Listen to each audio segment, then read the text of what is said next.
আসসালামু আলাইকুম ওয়ারাহমাতুল্লাহ। বাপ্পি আইটি স্কুলের পক্ষ থেকে আপনাদের সকলকে জানাই স্বাগতম। আশা করি আপনারা সকলেই ভালো আছেন। আজকে আপনাদের দেখাবো ষষ্ঠ এবং নবম শ্রেণীর নৈপুণ্য অ্যাপসে অতি সহজে এবং দ্রুত পদ্ধতিতে কিভাবে ডাটা এন্ট্রি করবেন সেই বিষয়ে বিস্তারিত আলোচনা করব। অনেক বড় বড় শিক্ষা প্রতিষ্ঠানে অনেক শিক্ষার্থী রয়েছে, সে সকল শিক্ষার্থীর ডাটা এন্ট্রির কাজ এখনও অনেকেই শেষ করতে পারেনি, যেহেতু আগামী 25 ফেব্রুয়ারি নোটিশে লাস্ট ডেট দেওয়া আছে। সেক্ষেত্রে অনেকের এখন পর্যন্ত সমাপ্ত হয় নাই। তাই অতি দ্রুত এবং সহজে বাকি যে শিক্ষার্থী রয়েছে তাদের নৈপুণ্য অ্যাপসে ডাটা এন্ট্রি দিবেন অতি অল্প সময়ের মধ্যে, সেই বিষয়ে আলোচনা করব। তাই ভিডিওটি অনেক গুরুত্বপূর্ণ। ভিডিওটি না টেনে সম্পূর্ণ দেখার অনুরোধ রইল। আমার চ্যানেলটি যারা নতুন দেখছেন তারা অবশ্যই চ্যানেলটি সাবস্ক্রাইব করে রাখবেন এবং পাশে থাকা বেল আইকন অল ক্লিক করে তথ্য প্রযুক্তির প্রথম নজরের সাথে থাকবেন। আর যারা ইতিপূর্বে সাবস্ক্রাইব করেছেন তাদেরকে অসংখ্য ধন্যবাদ। চলুন কথা না বাড়িয়ে চলে যাই মূল ভিডিওতে।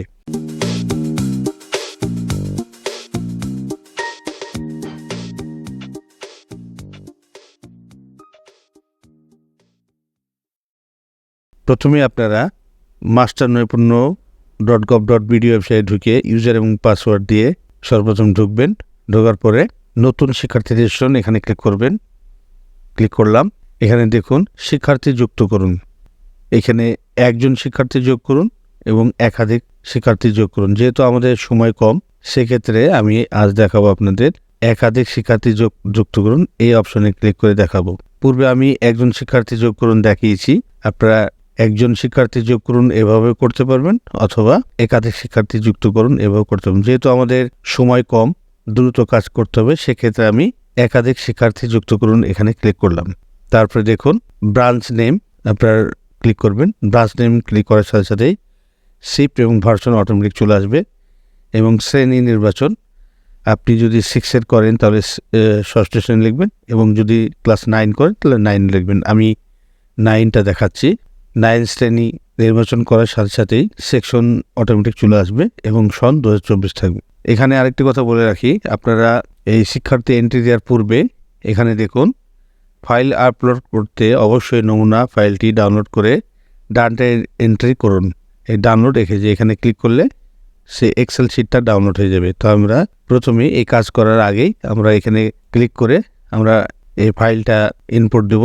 দেখুন আমি দেখাচ্ছি এক্সেল শিটটাই, যে দেখুন এখানে roll, student name Bangla, student name ইংরেজি, birth registration date, gender, resolution, disability status, student mobile number, father's name English, father's name Bangla, father's name mobile number, mother's name Bangla, mother's mobile number, guardian name Bangla, guardian mobile number. এখানে যে অপশনগুলো দেওয়া আছে, যেহেতু আমাদের সময় কম, সেক্ষেত্রে আমরা অল্প পরিসরে কিভাবে দ্রুত কাজ করব সেই বিষয়ে আপনাদের দেখাচ্ছি। এখানে লাল যে চিহ্নগুলো লেখা আছে, যেমন রোল, স্টুডেন্ট নেম, তারপরে জেন্ডার, রিলিজন, তার ফাদার নেম, এগুলোকে আমরা আপনাদের শিক্ষার্থীর কাগজপত্র দেখে যেভাবে আছে সেগুলো আপনারা আগে প্রথমে ইনপুট দেবেন এখানে।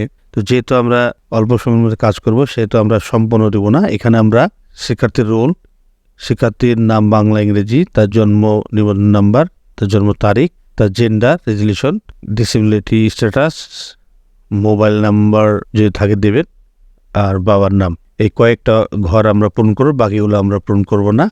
এইভাবে সবগুলো পূরণ করার পরে আপনারা এটা সেভ দিয়ে রেখে দেবেন। এই এক্সেল শিট আমি পূর্বে একটি উদাহরণস্বরূপ হিসাবে তৈরি করে রেখেছি, সেটা আপনারা একটু দেখাচ্ছি।